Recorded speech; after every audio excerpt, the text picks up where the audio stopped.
Good afternoon, everyone. Welcome to day 3 of the Autism and Neurodiversity Workplace Masterclass for the sports sector with John O'Kane. Um, Hopefully, you watched day 1 and day 2. If you haven't, you're catching us for the first time. I'll just let John introduce himself again, just explain, what he's doing in the game of football. If you want to just give yourself a brief introduction, John. Hi guys. I've had a good week. It's talking about the issues concerning people on the spectrum. It's been good. Been good this week. So just looking forward to finish off the next couple of days and then see where we go. Cheers, John. So I put you on spot then completely. Didn't even realise. I just thought as I'm speaking, I've just put you on spot there I completely. can ad lib. It's great. So yeah, I just said it out of my mouth. And I'm thinking you just put him on spot there, which goes What have I against just my said? own. Yeah. Well, yeah, That's great. just for those, because obviously some of you on here will know who John is, know what he did in football, but some of you won't. Some of you will be sports people, but not really interested in football. So he played for Man United, Manchester United, arguably the biggest club in the world, at least in the top three, 100%. Played with some of the best players in the club's history: Eric Cantona, Roy Keane, Peter Schmeichel, all the class 92. David Beckham, Ryan Giggs, Scholes, Neville, Neville brothers, etc. Few club favourites like Kanchelskis, Dennis Irwin, numerous others. Um, Played for some other clubs as well, such as Everton, Blackpool. Who else have I missed off, John? God, there's loads. Bolton, Bradford, Burnley, Bury, Neuchâtel Xamax in Switzerland. Yeah, I've been all over, mate. So yeah, just gives you a bit of background about John. Played in '90s, played under, in my opinion, the greatest manager ever. Obviously, that's debatable. But Sir Alex Ferguson, at least one of top 5 guaranteed, depending on who you sort of have in that. Um, yes, so yeah, as an autistic footballer, which John is as well. Playing the '90s completely different. Um, wasn't understood or accepted. Still isn't today in many ways, but obviously there's more understanding of it compared to then.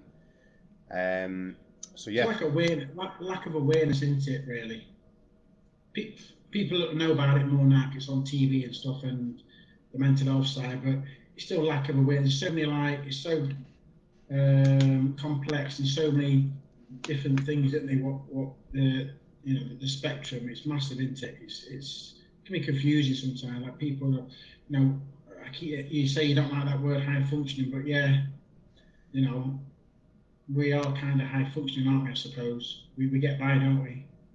In yeah. society, a lot don't. So it's probably quite confusing for some people who don't understand it. Oh yeah, yeah. Like I say, I mean, if you're new to autism in that sense, you never known anyone or knowingly known anyone that's autistic, it can be such a minefield, especially when some autistic people say they've got Asperger's and some say they hate it and vice versa. It can get really confusing for people. So it's about doing training, listening to people who have the conditions or have done extensive research into it and know people with it. So it is, it's not easy, which is why we're doing these things and trying to explain it, going through the process of what the conditions are and how you can support people with them as well. So we'll get going. Next slide. So yeah, welcome to everyone who's viewing this on YouTube in the future. You might be watching it in the Facebook group at any point as well. If you're live here today with us, great to see you. Comment in the chat, say where you're from, anything you've learned along the way, just to say hello. And next slide. So key points from yesterday, day 2. So autistic people aren't applying for jobs even if they want the job. In a lot of cases, because they're not. The application process isn't good enough for them, not accessible, Various reasons for that as to why they're not applying, even if it's a job they really, really want. So as a result of that, your company's missing out on great employees because of all these things, CVs, application forms, etc. And there may be a lack of social skills, company policies they don't agree with. Like I say, the environment doesn't necessarily fit their unique skill set. A few small changes can make a big difference to the employers themselves and your business, so you can benefit as well. Anything you want to add on that bit, John, before I move on? No, sort of gone through that, haven't we? But yeah, some good points there. Definitely the lack of social skills some people have, definitely on the interviewing process. To them, it might seem normal, normal. But yeah, other employees might deem it unacceptable sort of thing. But yeah, like I say, we do take stuff quite literal, don't we? Them kind of things. So yeah, I tend to be quite outspoken, to be honest. So I'll say it as it is. Some people don't like that, but it's just the way, just the way I'm sort of my makeup, I suppose. Yeah, it can get us into a lot of trouble, or it can be the opposite and work in a favour massively. So yeah, the honesty sort of thing. Yeah. Yeah, I mean, I don't see the point in not being honest, really, but, but there you go. Next bit, or next slide, please. I will have to put these on because I cannot see. So we're going to look at some of the other conditions, neurodiverse conditions. Got to look at ADHD. So we're going to look at what it is, how it affects employees with the condition. So the full name: attention deficit hyperactivity disorder.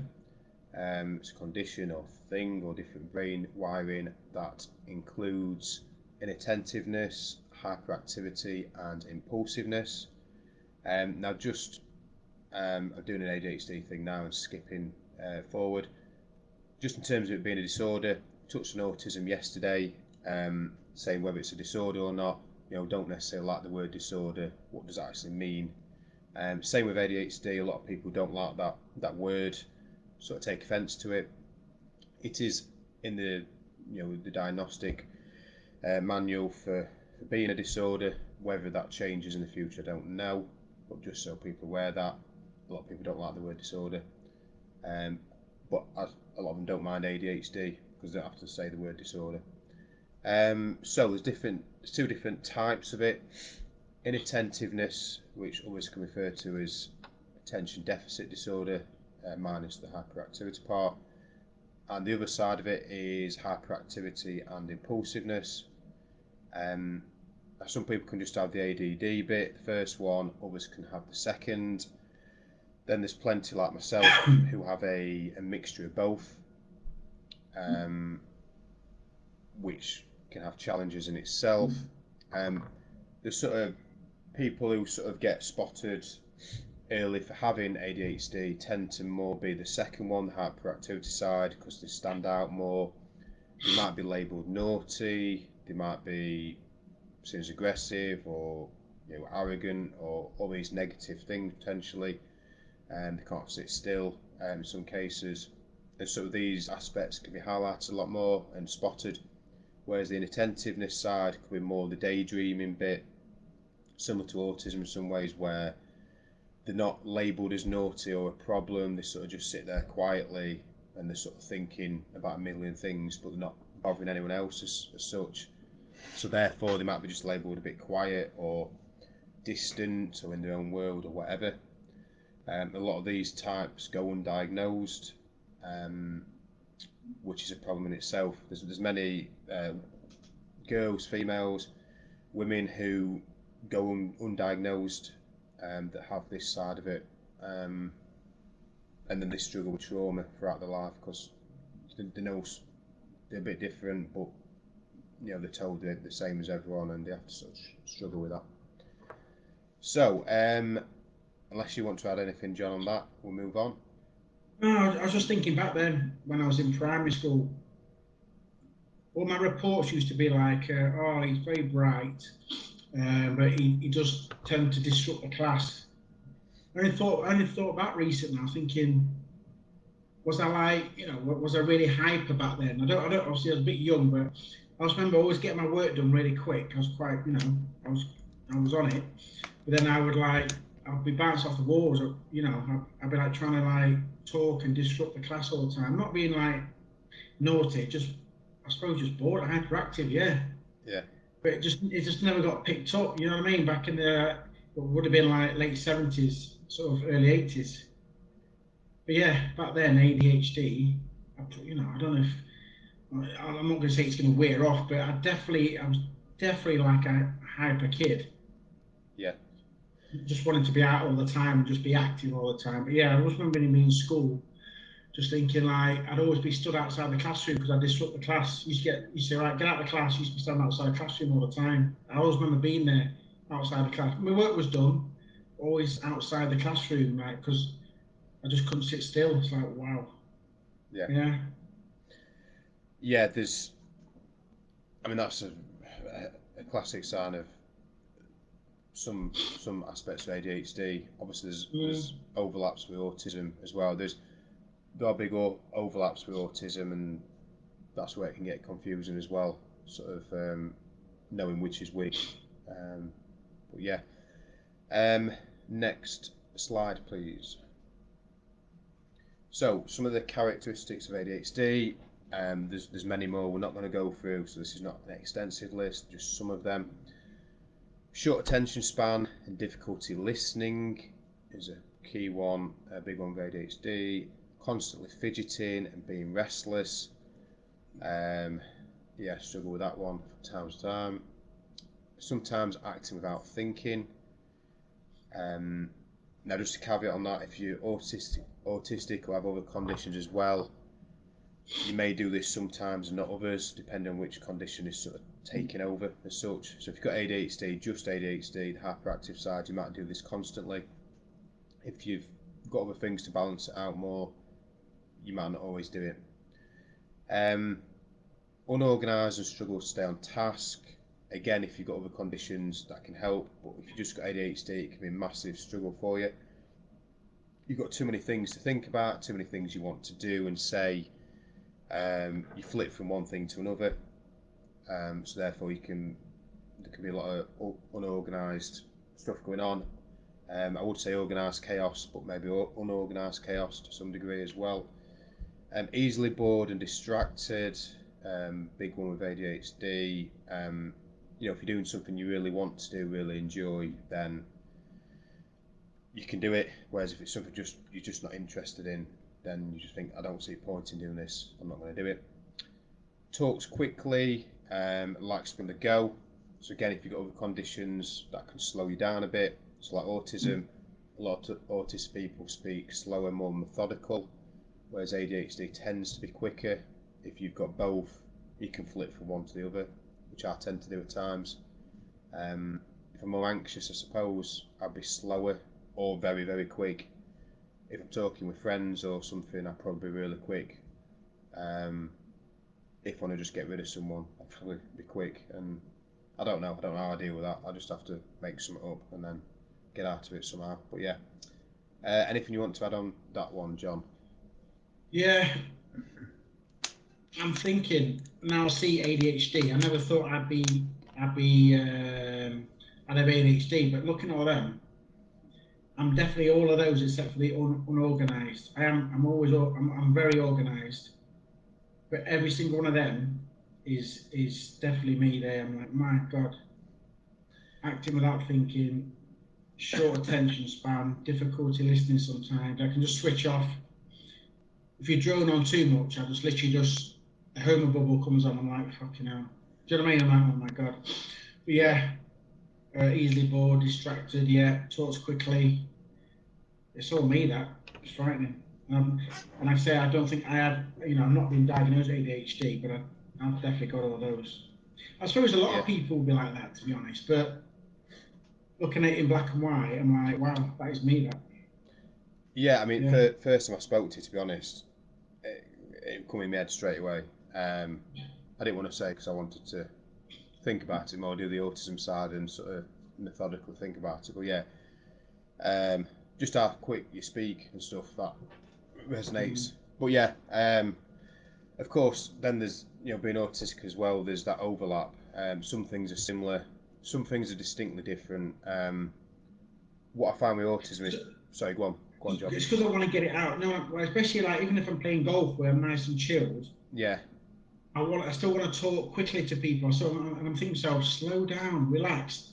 To myself, do you know what I mean? It's weird. I can see myself, I can hear myself talking, like trying to get it all out in one go. Yeah. I need to like just go, just fucking breathe, just breathe. Do you know what I mean? Like, but yeah, I'm like, you know. Yeah. Especially if I've had a couple of drinks as well. It's like, my God, slow down. But yeah. No, it's like, I used to play darts a lot. I weren't amazing at it, but I used to just like playing, and I was always methodical in my throw, quite measured. And then as I got older, I lost that and I become a bit more quicker. I just wanted to get rid of the dart, and I'm like, no, just slow it down, like just go back to how you're throwing, and not just get rid of it. And you're like, what are you doing that for? Why have you just thrown dart? Like, just calm down a bit. So yeah. Next slide.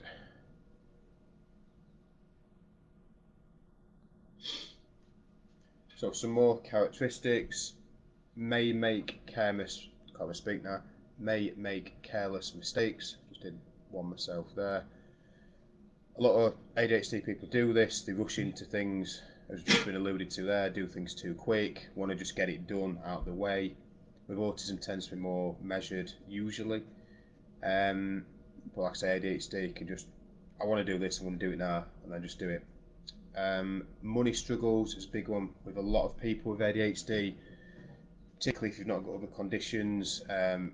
You just say, right, I want to buy that, I'm going to buy it now. So the impulse buying. That's me, impulse buying, definitely. Yeah. How sort of the autism tells, I can not do it for ages, and then I'll just have a random blitz where I'll just buy loads of things in one go and just run wild with it. What else we've got? So planning can be really hard for a lot of people with just ADHD. Difficulty following through with tasks. You might have a million ideas for things and then struggle to follow through because you've got too many things you want to do. Forgetfulness and struggles with daily tasks. So you might have a daily list of things to do. You might spend all day creating lists and then never actually doing any of them. Short-term memory issues, big one for a lot of neurodiverse conditions. You know, not forgetting what you're doing literally 2 seconds ago. Long-term memory can be really good in a lot of cases, where short-term not so much. Wanting to do everything at once and being overwhelmed by it all. Anything you want to add with that? No, all of it just seems like I said, a lot of people probably get all these, will say, oh yeah, I'm that, but yeah, I'm definitely a lot of these, and not even knowing, like, wow, because it's there looking at me and thinking, yeah, that's me, that. Yeah, I think it's what I would say with all neurodiverse conditions. It's, as I said, we're not aliens, we're all human beings, and it's just how our brains are wired differently. So, you know, you might have similarities with a neurotypical with some of these things, but then they haven't got enough for it to sort of qualify. I don't want to say qualify, but it's the wrong word, but sort of count as being ADHD or whatever. That's how I always explain it to people. Like, yeah, I know people like structure, but don't mean they're autistic, for example. So, it's like short-term memory issues, but I've literally forgot like certain games that I've played in, like important games, youth cup games, you know, finals and stuff, and that kind of thing. Like I'm thinking, wow, I should not forget these games. Like when I wrote the book, I was looking at my ghostwriter. He had to remind me of loads of stuff. I was thinking, no idea what happened that day. Can't remember anything. Who I played? Did I even play? I've no idea. And then some stuff I look back and think, when I was 5 and 6, oh yeah, I remember that. I remember the smell, the taste, everything. You know, just little things like that. It's crazy, like some of the stuff I forgot about, especially in my career anyway. I have no idea, like even making my my debut and stuff, and like European debut, I couldn't tell you what year it was or what date. No idea. yeah. Do you know what I mean? But and I'm quite a bright lad, but just little things like that, I'm thinking I should know all this, but I don't know. I'm reading that bit in your book actually. I think at Port Vale your debut, was it? Port Vale Oh 2-1, yeah, the Scholes game. I think it was away. Yeah, I do remember it was away. Yeah. I couldn't tell you like a month, but if I spoke to someone like Ben Thorney or somebody, or one of you, they go, yeah, it was on a Tuesday night, and we did it, and I'm like, how do you remember that shit? Do you know? I'm like, how do you remember that? Yeah. No, I didn't. Right, next slide, please. Stick these babies back on. Some of the strengths within sport ADHD can bring. So motivation, drive, and determination can help inspire others. Bring them up. Set high targets, the will to win. This can be related to ADHD. Obviously, not everyone. These are not all exclusive to every person who's got ADHD, but it definitely is with a lot of them.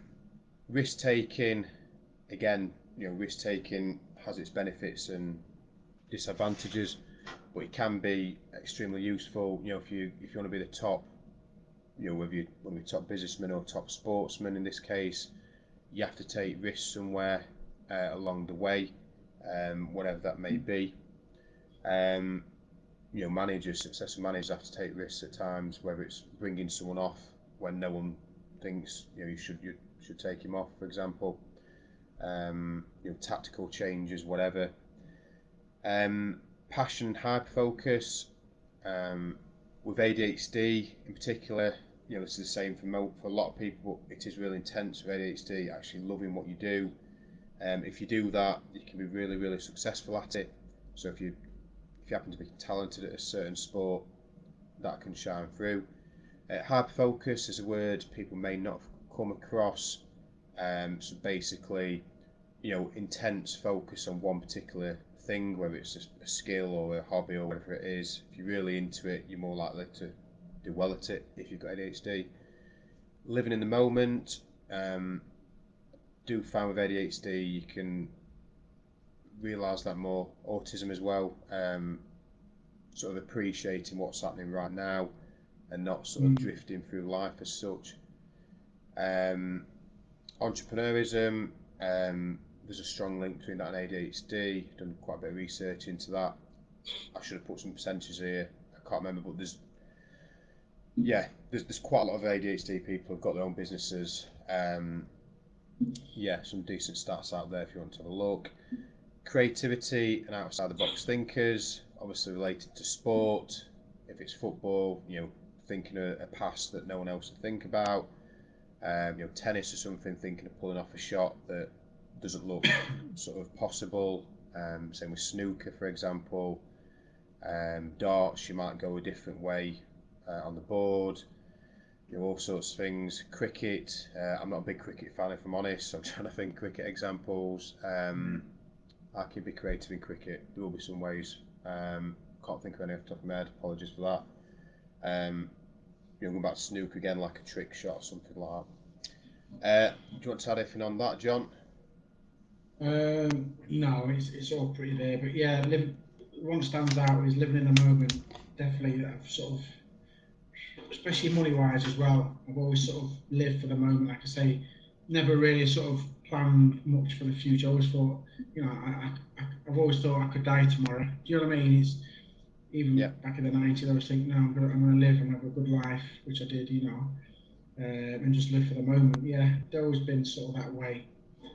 Like I say, once the kids have sort of come now, I'm a bit more thoughtful now, obviously, planning for a little bit more future-wise. But yeah, definitely back then I was more living the moment. Probably not by choice, I suppose, with the ADHD. I suppose it was probably just in me, but motivation, drive, especially now more than ever, rather than my footballing days. I probably have it more now. Risk taking, definitely, and I'm definitely a risk taker. Yeah. Okay. Sorry, go on. So I thought you were going to add something. No. No, I was thinking. I think you're more the entrepreneurism. I think that's you more into it than me. Definitely, you're more that way, aren't you? Inclined. I'm thinking. Yeah. So I didn't want to say yeah then, but yeah, that's Yeah, I'd agree. But yeah, Definitely. yeah. Next slide, please. So obviously there's strengths, there's struggles as well. Now again, not every person with ADHD would be like this. These are just some examples. You could be reckless, sort of getting sent off, taking risks. If there's a 50-50 ball in football, someone might think, I'm not sure if I can get that. They might be like, well, I'm just going for it. If I take them out, I'll take them out. That's it. Again, like with the creativity thing, there's the opposite side to that, where if you're going for a shot in any sport, whether it's golf, darts, snooker, whatever, and it's like you shouldn't really do that. It's like I'm going to try it. It might not work out, so there's the opposite side of the coin for that. Getting bored, obviously, get bored for a lot of things, but if they're doing repetitive actions, they may just get bored. If they're playing golf, darts, snooker, whatever, they might get bored of just doing the same action. They might want to try and mix it up. Playing tennis, might think, well, let's try doing some backhanded shots when we shouldn't be doing that. Just to sort of alleviate their boredom. Football, it could be having a shot from like 40 yards just because I've had enough of this passing around. I just want to have a shot. Loads of different potential things there. Frustration, they could get extremely angry at themselves if they make a mistake, because with ADHD, there's perfectionism which can creep in. I won't say creep, it can bulldoze in a lot of the time. So you can get angry at yourself, you make a mistake. You could fall out with others because you could demand that others sort of have the same standards as yourself, which could be a problem. If you're coaching, if the kids you're coaching or the adults you're coaching aren't sort of up to your standards, in the sense of, even if it's just hard work, if you ask them, whether win, lose or draw, I just want you to try 100%, and then if they don't, you could get really angry with that. Impatient, if it's football, rugby, whatever it is, if you're told to play defensive for whatever reason, they might say, I just want to attack, I don't want to be defensive and sit back. Sometimes seen as arrogant, maybe just that they're confident in their abilities, and they tell people that they're confident, and then people think, oh, he's arrogant or she's arrogant because they say I'm really good or whatever. Rash decisions and anger issues. Rash decisions, again, the reckless thing, they may try the improbable thing, or they may overstep the line in various ways. I can't think of the top of my head, like I'd go to the referee, for example, something like that could be an example of that. Now, just the bottom bit I've put here, there's nothing on the internet that says this, but having studied Ronaldo with a lot of this, I can't go around saying he's got ADHD or whatever, but this is my personal thing. I see many of the attributes in him. Like, a lot of people perceive him to be arrogant, really confident of himself and stuff, and that doesn't mean he's got ADHD, but I see a lot of traits like the drive, the fact he wants to outscore Messi, and he makes it obvious he wants to. We'll say more OCD than anything, to be honest. I think there could be an element of that as well, to be honest. Yeah. He just seems a lot like obsessive, don't he? With like obviously his body and the way he prepares and stuff over the years. Like it's like an obsession, isn't it? So I'm thinking everything would have to be perfect in his life. Do you know what I mean? Just the way Beckham's got OCD. And I think it's the same. I think he has the same traits, to be honest. The way he prepares his body, everything, the way he lives his life. I think it's proper OCD, I'm thinking. Yeah, and there are also a lot of overlaps with OCD and ADHD. There's like there is with autism, ADHD, or ADHD and dyspraxia. There's a few like mental similarities, some with OCD. So a lot of them interlink in terms of characteristics. But yeah, no, I agree. Anything you want to add on that one? Yeah, just the getting bored thing. I would say, if you read my book, it was literally, I was at United for 8 or 9 years. That was fine when I was younger, but after that, I was at clubs for 2-3 years, and I just got bored with the repetitive, just monotonous sort of like training. It was just the same coaches just talking bullshit, just constant dribble basically. And I ended up quitting at 29, 29 because I just got bored. I thought, I can't keep doing this. Plus a mental health issue as well. I just thought, it's damaging me, this. I can't do it anymore. And I retired. I just literally, I can say, I just got totally bored with football. I thought I need to change something. Like I say, yeah, that might be the ADHD. I don't know, but just the boredom of just doing the same thing over and over every day. I was like, oh my god, I need to get out of this. And yeah, I just stuck out there. Definitely need that. Do you think? I mean, I've not thought this. Just as you're saying it, I don't know. Is there anything in that because you left the biggest club in the country, probably the world, I think that. But no, No, to be honest, is it there didn't anything really that? faze me. I didn't realise. Oh, obviously, United are the biggest club, but I wasn't like, overawed or thinking, oh my god, I can't believe I'm leaving this club and they're the biggest, all that stuff. But no, it didn't faze me at all. To be honest, So leaving sorry. or anything like So I mean, in that. terms of the standards. Sorry. So what I mean is like, you Yeah. you've got all these standards. You're playing with all these good players, and it's like now you I don't want to say inferior players, but not as good players as what you were. Is that like, I don't know. No, it was more the day-to-day routine. It was just the same.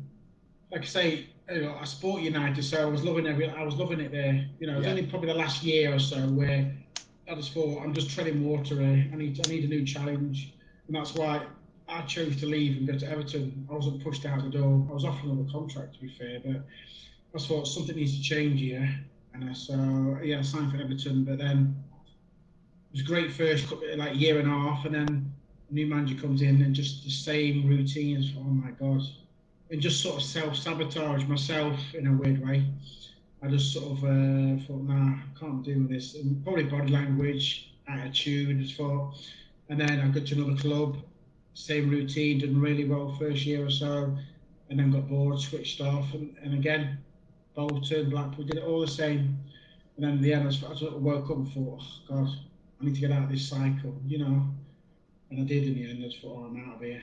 Yeah. Yeah, it was just boredom, to be honest. Yeah. Next slide, please. So moving on to dyspraxia. A lot of people haven't heard of this. Um, Most people have heard of ADHD, autism, dyslexia, but not dyspraxia. Obviously, some have. Whenever I tell people, they're like, "Oh, I've never heard of that. Oh, what's that dyspraxia thing you've got?" Or they'll just dismiss it and think I'm making it up. Just think I've made it up. But yeah, so I'm going to look at the main features of dyspraxia. Basically, the easiest way to explain it is related to motor skills, so movement, so fine motor skills and gross motor skills. You can have a mixture of both, similar to the ADHD thing, having a mixture of the inattentiveness and hyperactivity side. So, people who have dyspraxia often find the routine tasks of daily life, such as driving, household chores, cooking, some grooming, difficult. They can also find coping at work is hard. They usually have a combination of problems. So, we're going to look at the different motor skills now. Next slide, please. So, some imagery on there as well. So the top one, gross motor skills. They may struggle with balance, posture, integrating the two sides of the body, hand-to-eye coordination, rhythm, being clumsy, changing direction when they're running or walking, stopping and starting actions. So some examples there. A big one is throwing and catching a ball. So if they're doing netball, for example, basketball, they may really struggle doing that. Driving, a lot of people with dyspraxia, the growth side of it, struggle to drive, doing coordinating two things at once, doing bigger movements. A lot of people can't ride a bike or do it later on in life. They might slump in the chair or not stand sort of right.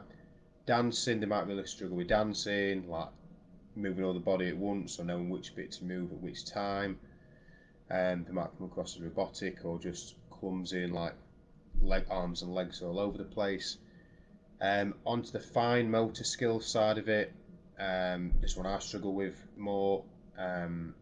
Manual dexterity. So doing two-handed tasks, doing two things at once can be impossible at times. Manipulation skills, inadequate grasp, so I'd say handwriting, big one with that. I sort of grab the pen with all my fingers at the bottom of it and hold on to it for dear life, but then I can't move it in my hand properly, so my writing's not as good. There's anxiety involved in that as well. It's like worried about dropping the pen out of my hand, even though it doesn't really matter. So yeah, handwriting can be really tiring if you're doing it wrong all the time. A lot of people struggle with grooming activities, shaving, things like that. Sort of looking in the mirror whilst you're shaving at the same time. I say cooking is a big one for both of those, sort of, you know, thinking what you're meant to be doing things with your hands at the same time, timings and all that sort of stuff. Using cutlery can be hard as well. Some people with dyspraxia just use the fork, just one-handed. Anything you want to add with that one, John? No, total opposite for me. I'm fine with all that stuff there, to be honest. Okay. Probably a bit of a blessing, yeah. I can imagine it being quite a bit of a nightmare, to be honest. Yeah. Not being able to do the basic stuff like this, yeah. But yeah, I'm fine with all that stuff, mate. Yeah. Next slide, please. Yeah. All I say with that is, like, all the things I've got. Like I say, I'm autistic, got ADHD, dyspraxia, OCD.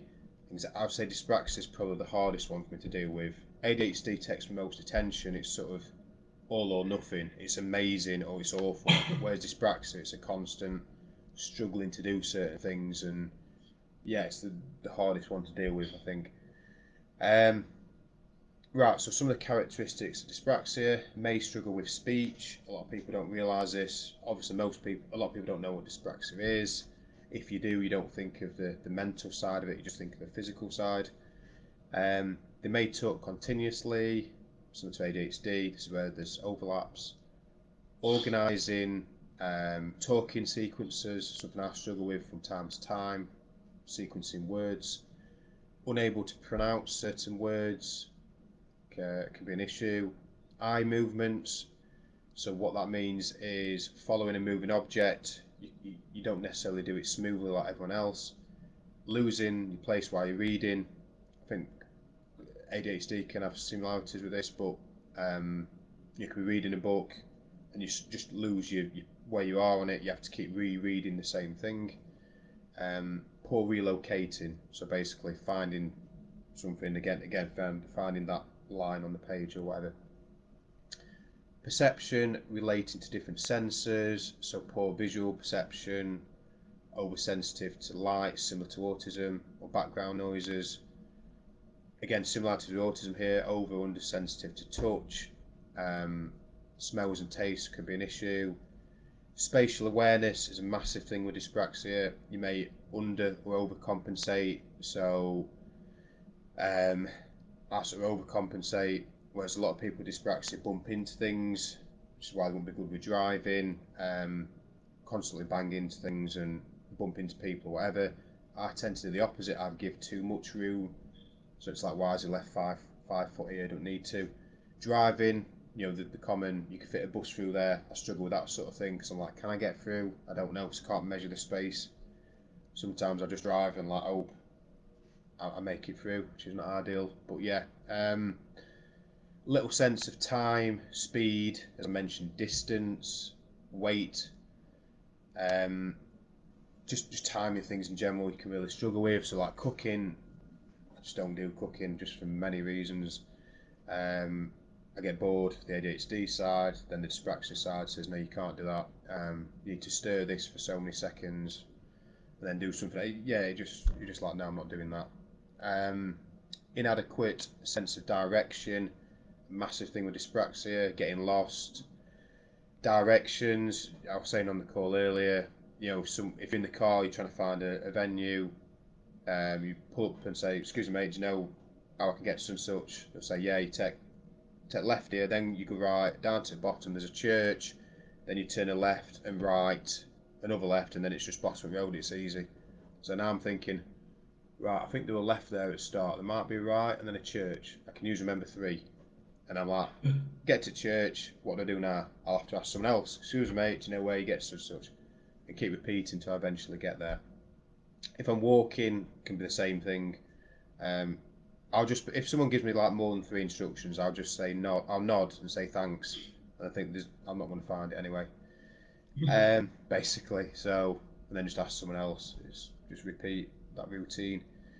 Again, it's the memory, retaining it all, sequencing. So like with dancing, at school we did dancing at one point. It was mandatory. I wasn't interested in it. I hated it anyway. And so boys didn't tend to do dancing in my school. Then it wasn't really a thing then. Used to struggle with sequencing. With that, if they give you more than 3 movements, I just like, no, I'm not going to do it. I'd do first couple, feel daft anyway, and then sort of not bother with the rest of it. There you go. Next slide. Unless there's anything you want to add, John, as we go along. No, sure. Thought and memory. So difficulty with planning and organising thoughts. Similarities with some ADHD bits here. You might have too many things in your head and not be able to organise it properly. Again, poor talk. Got to speak now. I'm mixing up the words. Poor short-term memory. A big thing with dyspraxia. Some have issues with maths and reading. Not everyone. Some do. Accuracy problems like copying movements. Someone shows you a movement, you can do this, and then you think you're copying it, and you're not. You're doing the complete opposite. Concentration issues, like some of the other things.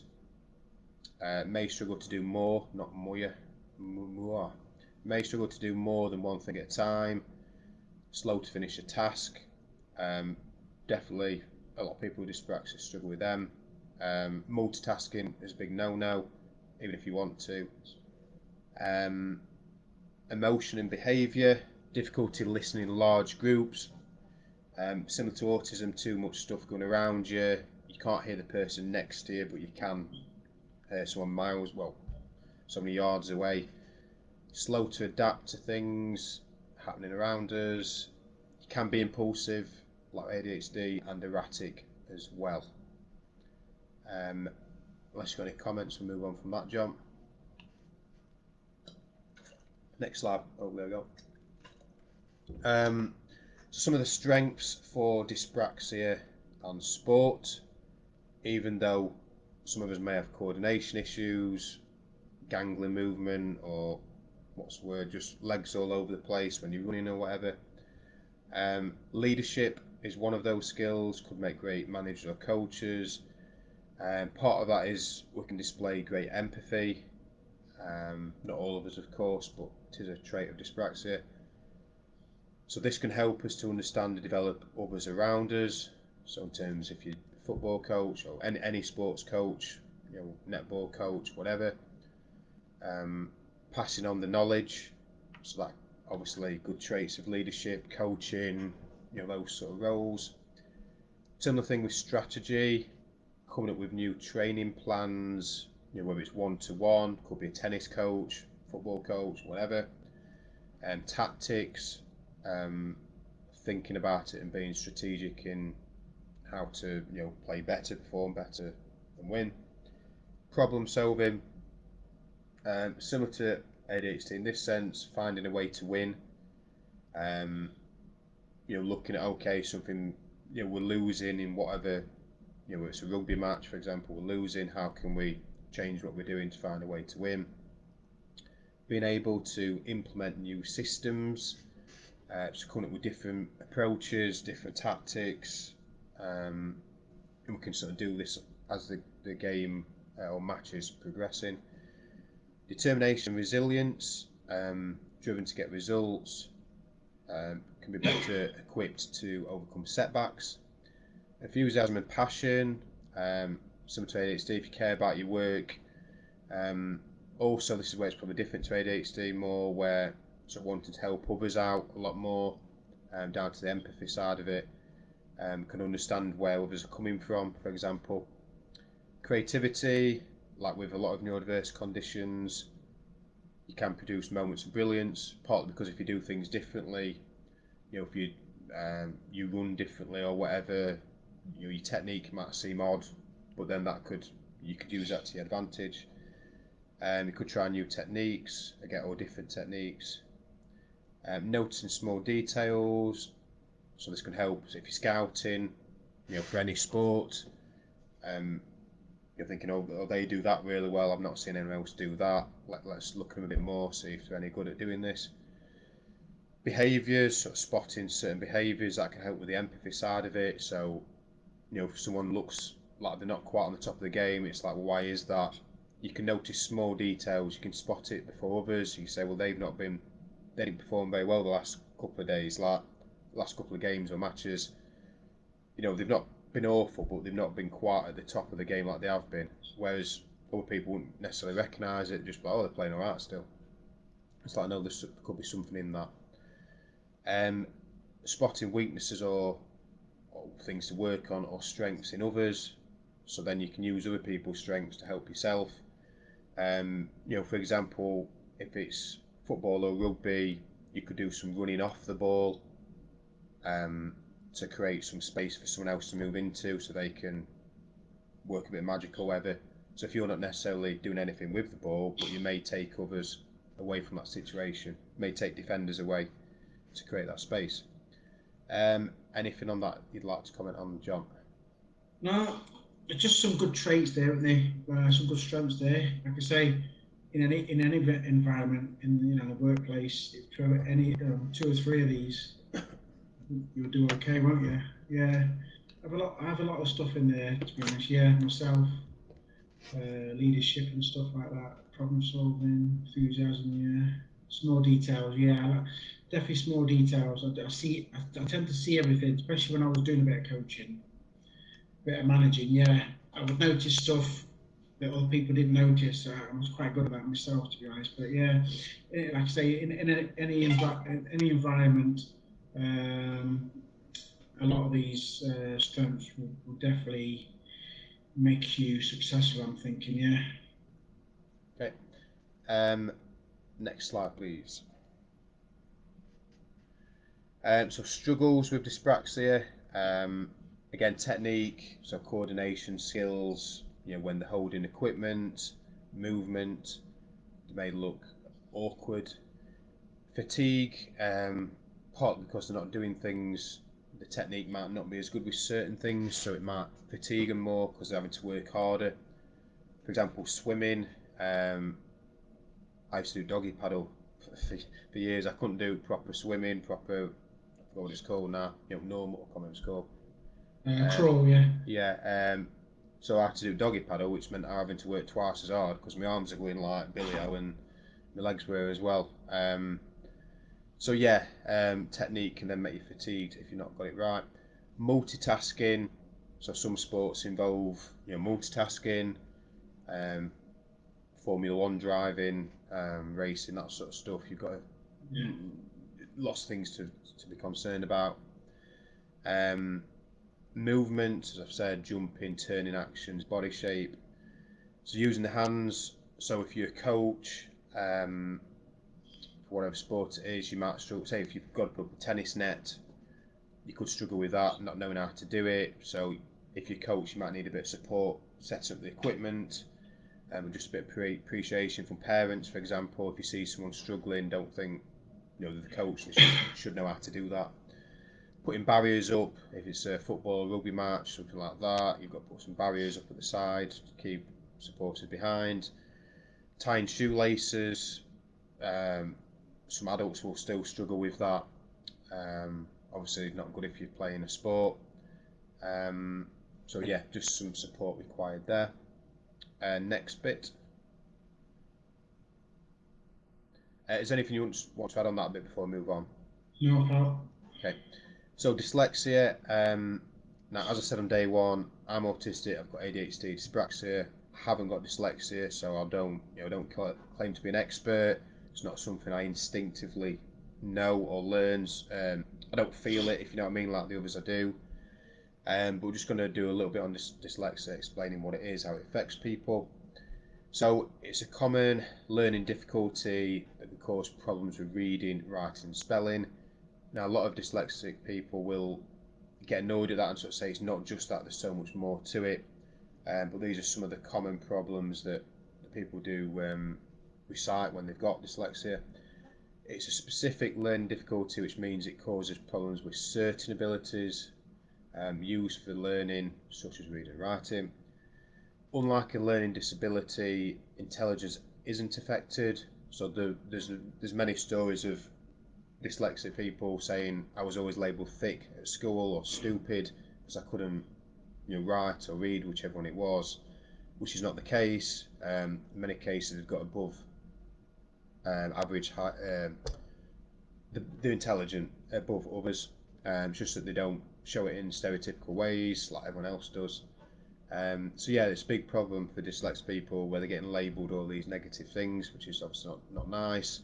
They may be picked on at school, or then they might be the opposite where they act out and then they're seen as naughty or disruptive themselves because they get frustrated that they can't do what everyone else can do.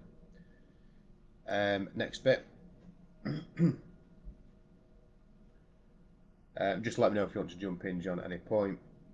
So some of the characteristics of dyslexia, as I said, reading, that includes rereading, moving or overlapping text, so words may get jumbled up when they're reading and they may mix words up, or it might take longer for them to process what the words are, what the letters are.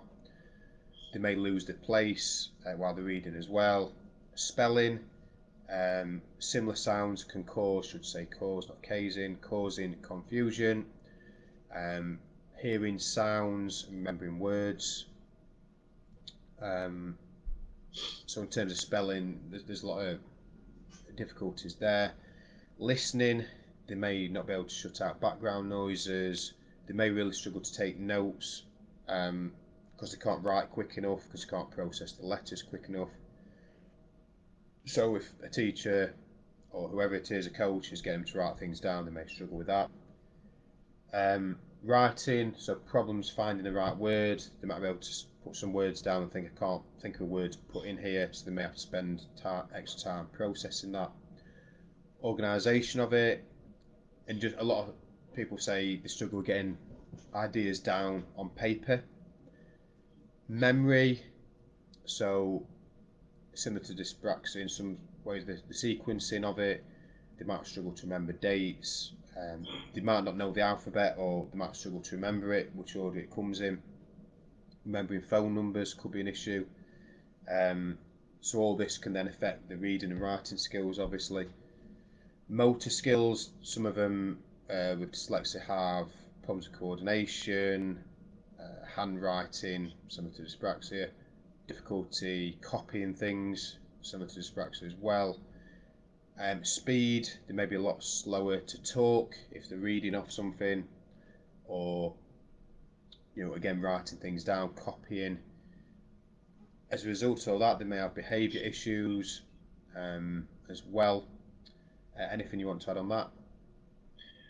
Yeah, I'm just thinking, when I was working through schools, people referral units, and I've noticed a lot of kids are like that. The characteristics of dyslexia, probably not even being diagnosed, but they'd definitely act out if they had to do just a simple reading or even listening, writing especially.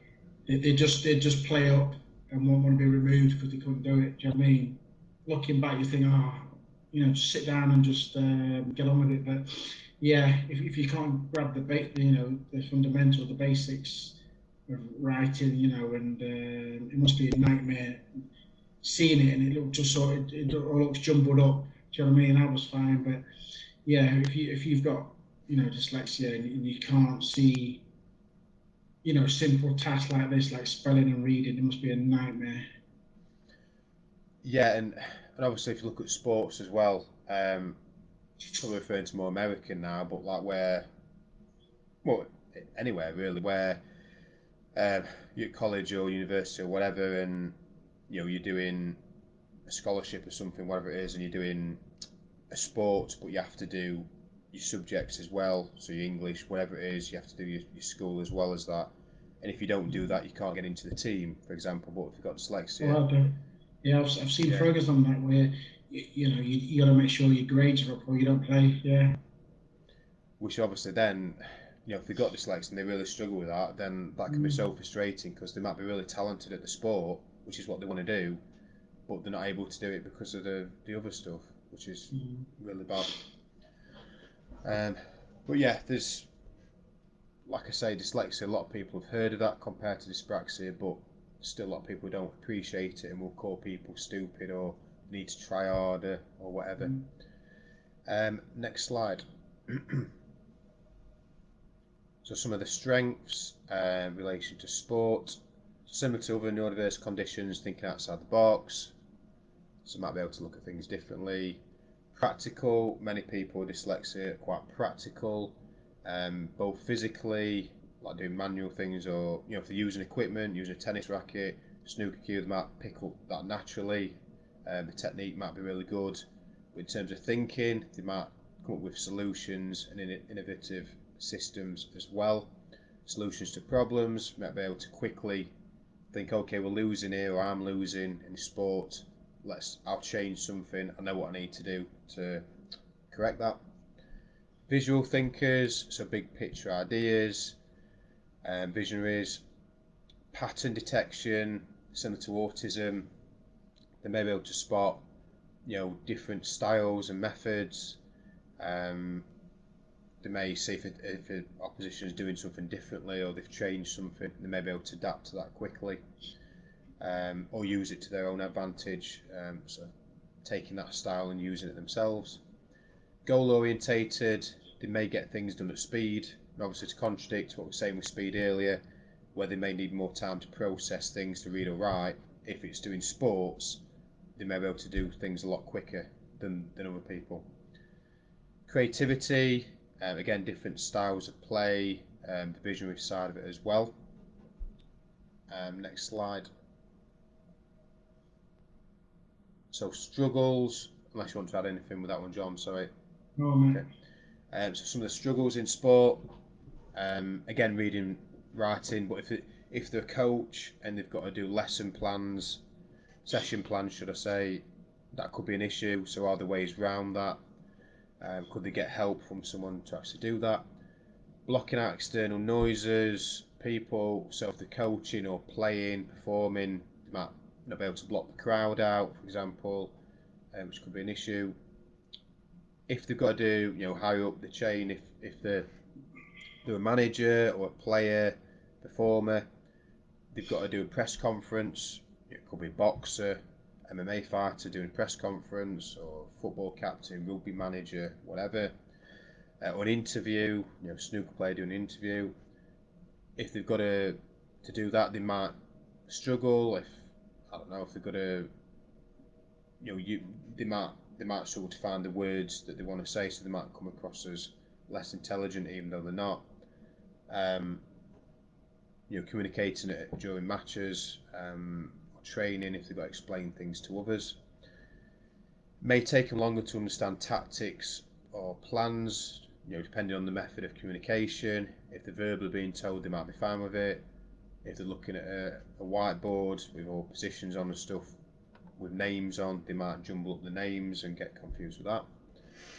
And again, they might not be seen as not intelligent. They might be seen as not intelligent by the peers, which may be completely wrong. Next bit. I think that might be it. Oh no, I've got a bit more. So, the recruitment process of hiring and retaining neurodiverse employees. So, we've gone through autism the last few days, so we've gone through some of this things to do with that.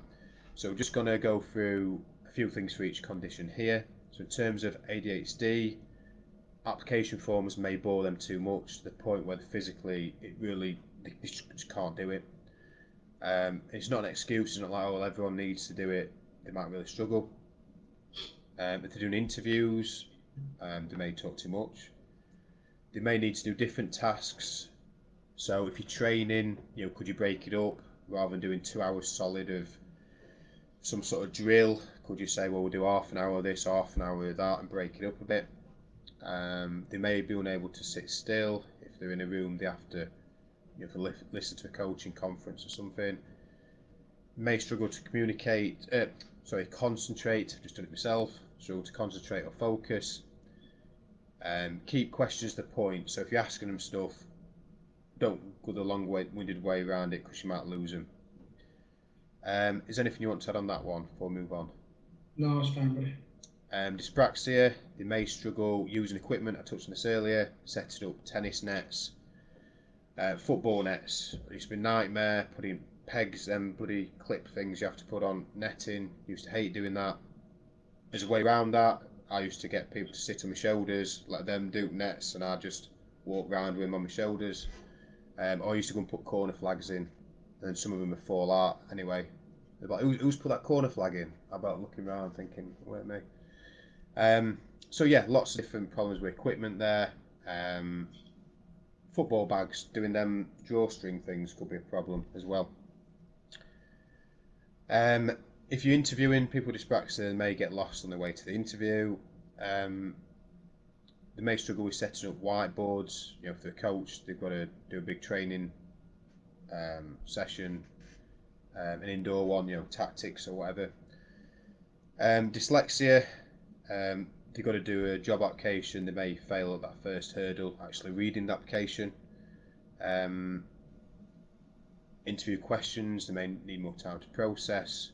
Public speaking, if they're doing interviews after the game, they may struggle with that, or they may excel at it. I'm not saying everyone will or will not struggle, or it's, you know, it's a big spectrum of different attributes.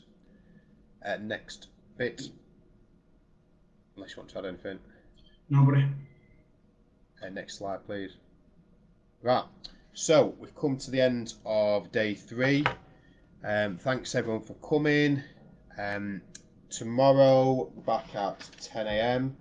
I believe. I'm looking at the wrong day. Thursday, 10 a.m. Yeah. So back at 10 a.m. We'll be looking at mental health in the sports industry. Hope you found it useful the last few days, even if you're watching it behind. Is there anything you'd like to add, John, before we go? No, just like I say, the ADHD was a bit of an eye-opener for me, to be honest. Yeah, I've never really associated myself being ADHD, but some of the characteristics there, and I would say, yeah, bloody hell, it's definitely struck a chord that I'm thinking, yeah, I could have been, well, can be, I am, I don't know, but looking back in the past, yeah, definitely I'm thinking, bloody hell, it could be me that, yeah. Yeah, like I say, when I first spoke to you, it crossed my mind straight away. But you've got to be careful saying that, oh, I think you've got ADHD. It's like, all right, you've only just met me, sort of thing. But yeah, I don't mind. Like I say, you know, this is all I'm learning as well. I'm picking up the stuff. I'm thinking, yeah, that's me. It's like, wow, crazy. Right, cheers, John. So, yeah, tomorrow 10 a.m. Facebook live group. Thanks everyone, and we will end it for today. No, buddy. See you tomorrow, guys.